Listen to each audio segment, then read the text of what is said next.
there were some irregularities in the accounting and those sorts of things that caused a rift in the family.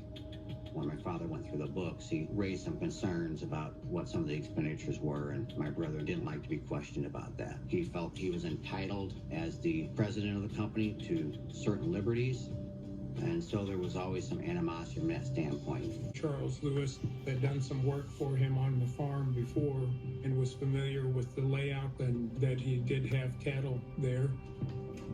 Robert says on September 21st, 1993, around 4 p.m., he, William, and Brent, who was 16 at the time, jumped in their pickup truck with a trailer attached.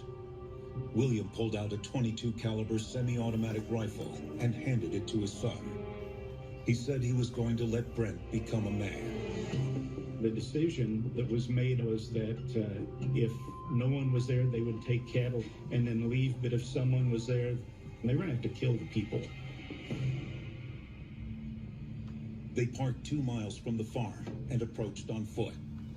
Brent asked to carry the gun, stating that he was man enough to do what was necessary, and William agreed.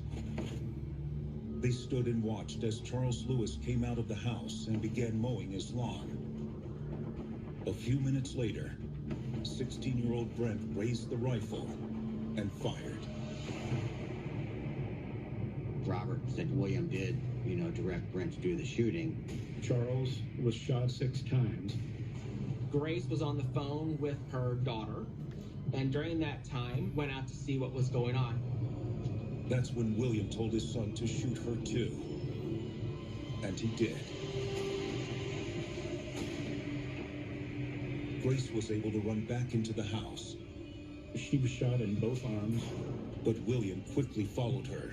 He rushed her, grabbed a plastic bag, threw it over her because she'd been shot and was bleeding and didn't want to have to clean up the blood on the floor.